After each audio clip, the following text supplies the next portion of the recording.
Okay, we're on.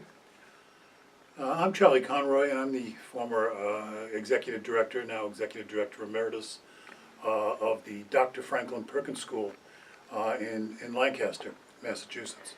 Not to be confused with the Perkins School for the Blind in Watertown, another auspicious school institution serving a population of kids with special needs, but very different from the population that we serve at Perkins.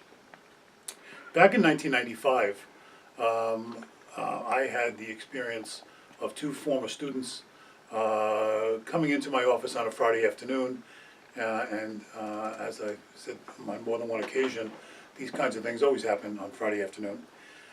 Two gentlemen in their late 20s, early 30s, as I recall, who unfurled a story of sexual abuse that had gone on at the Perkins School, dating back many, many years.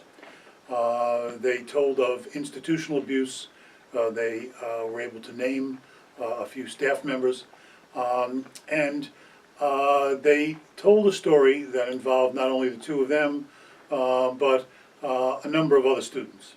They were credible, they were believable, they were talking right from the heart. One of them was a very, very high-functioning young man who, after he left Perkins, actually served in Desert Storm, was in the armed services. So these were two competent, articulate gentlemen who told the story, were accompanied by their parents, and I immediately believed them.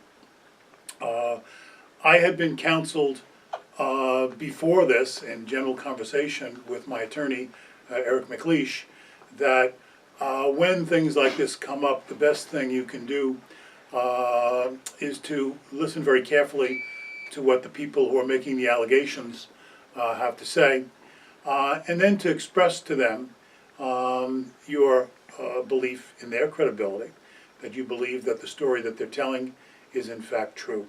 And then on behalf of the school, the agency, the institution, you need to express your sorrow. That's the case whether you are the current executive director, superintendent, principal, whatever it happens to be, or you're in the job now, and this was being reported as something that happened, as in this case, many, many years ago. So those two pieces were most important, that the victims not be re-traumatized, not be re-victimized, that right from the beginning that they hear from someone in authority that A, you believe them, and B, that you're sorry for what happened. It was Eric's advice that it certainly pointed us in the right direction. And then we undertook a lengthy investigation which involved my talking to people on the telephone, traveling up to Maine, because the school at one point also owned a camp up in Maine, and I interviewed a number of people. Now, in those days, Perkins School served a population of developmentally disabled, what today would be called intellectually disabled, people with intellectual disabilities. And many of the people I interviewed were in their 40s, 50s, 60s, 60 years of age. And through their tears and through their sorrow, they were able to tell me exactly what went on. They were able to name names, and they were able to tell me who some of the other victims were, and were able to also elaborate for me that one of the really disappointing parts of all this was that I think to maintain the code of silence, the perpetrators allowed some of the older kids to abuse the younger kids. The reason being that then the older kids were, in addition to being victims, were now perpetrators, and thus they were able to buy their silence. I found that to be particularly distasteful in an incident that is full of distasteful elements. We were able, over the course of 6 months, to interview probably 40, 50 people. And then I wrote a report to the board about 6 months later, telling them what we had found. In one case, again, the statute of limitations sort of intervened here.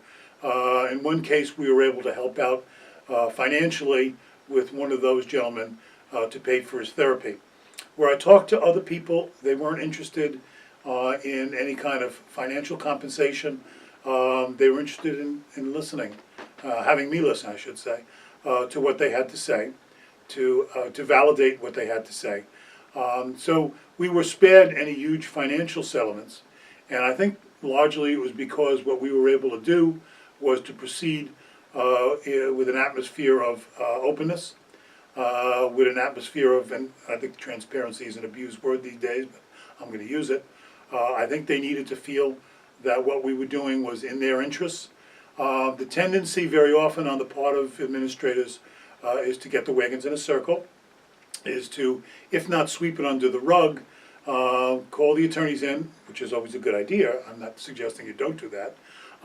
But to listen carefully and to map out a strategy that has at its center compassion and empathy and understanding for what these people have been through.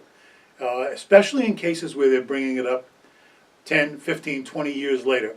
They had to muscle up the courage to do that.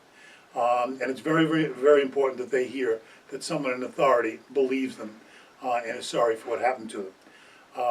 That, I think, was our experience. What we've been viewing lately, going back to, well, not so lately, going back to 2002 with the church scandal, and then more recently with the Globe's spotlight on private independent schools, we continue to see that these kinds of allegations are very often mishandled, and that the victims are re-traumatized, are re-victimized, are told when they come forward that there's an element of financial betterment that may be interested in seeking, and that just casts a pall over the entire relationship. And what happens is that other victims come forward, because there's never a case that I know of where there's just been one of these. Other victims will come forward. If there's more than one staff member, you'll have victims coming forward naming them. So it's very important that right from the beginning they be told that people believe them and want to help them and are empathetic and understand exactly what they're trying to accomplish. What they're trying to accomplish, at least in my experience, is to have someone validate that in fact the secret that they've been holding for 10, 15, 20 years is in fact true.